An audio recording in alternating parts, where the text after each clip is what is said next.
बहुत पुराने ज़माने की बात है। किसी मुल्क का एक ताजिर तिजारत की गरज से बगदाद पहुंचा। उन दिनों तिजारत का ये कानून था कि ताजिर जिस मुल्क में तिजारत करने जाता, सबसे पहले वहां के बादशाह से मुलाकात करता, अपना सारा सामान तिजारत दिखाता और उसकी खूबियों और नफरादियत से आगाह करता। चनाचा उस ताजिर को भी बगदाद पहुंचने के बाद बादशाह के दरबार में पेश किया गया। ताजिर ने बादशाह के हजूर तहफ पेश किए और फिर माल तिजारत निकाला और एक एक चीज की खूबी बयान करते हुए दिखाने लगा। हजूर, ये पानी से चलने वाली घड़ी है जो मैंने यूनान से खरीदी है। ये कालीन है जो ईरान से खरीदा है और ये खालिस रेशम के तार से बनाया है। ये कलम मुलाहिजा फरमाइए जो मैंने जापान से बहुत महंगे दामों में खरीदा है। ताजर ने एक एक माल की अहमियत बयान की।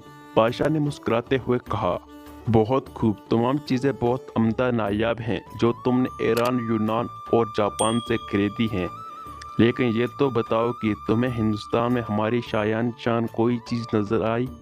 ताजर ने बादशाह को मुतासिर करने के लिए कहा, बादशाह सलामत, यूं तो वहाँ पर आपके शायान शाह बहुत सी चीज़ें थी, लेकिन जो चीज़ मुझे पसंद आई उसको हासिल करने के लिए मुझे कुछ ऐसा वहाँ क्याम करना पड़ता, जबकि मेरे पास सिर्फ 2 दिन का वक़्त था, इसलिए मैं वो नहीं ला सका। बादशाह ने कहा, भला वो क्या चीज़ थी? ताजिर बोला, जनाब वो एक मोती है और उसकी खूबी ये है कि वो दूसरों को बांटने से बढ़ता है। उसको कोई चुरा भी नहीं सकता और उस मोती से बहुत से जेवर बना कर पहने जा सकते हैं। बादशाह ताजिर की इस बात से बहुत मुतासर हुआ और कहने लगा, मैं उसे ज़रूर हासिल करना चाहता हूँ। उसने फौरन अपने एक खास वजीर को सामान व सवारी इस हिदायत के साथ रुखसत किया कि अब वो मोती लेकर ही लौटेगा। वजीर अपने मकसद के लिए निकल पड़ा। जंगलों, समंदर, पहाड़ और सहराओं खर्ज की हर जगह की खाक छान मारी। वादी वादी घूमा। हर शख्स ने उस नादरू नायाब मोती के बारे में पूछा, मगर सब ने यही कहा कि ऐसा कोई मोती नहीं जो चोरी ना हो सके और उससे बहुत से जेवर भी बनाए जाए। लोग उसके बात सुनकर हंसते और कहते, मुसाफिर पागल हो गया है। यूं ही महीने बाद के नाउमीदी के साहिल गहरे होने लगे, मगर बादशाह के सामने नाकाम लौटने का खौफ उसको चैन नहीं लेने दे रहा था।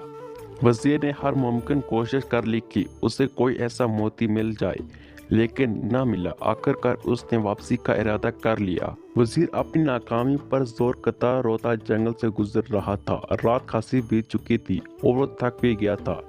एक दरख्त के पास आराम के इरादे से लेटा ही था कि उसे लंबी एक रोशनी अपनी जानब पड़ती नजर आई। पहले तो वो डर गया, मगर फिर एक आवाज ने उसको हौसला दिया, अरे नौजवान, डरो मत, मैं अच्छी परी हूँ, बताओ तुम्हारे साथ क्या मसला है? मददों का थका मुसाफिर मालूम होता है, बताओ मैं तेरी क्या मदद करूँ? वजीर ने अपनी दास्तान कही सुनाई कि उसे जिस मोती की तलाश थी वो उसको कहीं से भी नहीं मिला।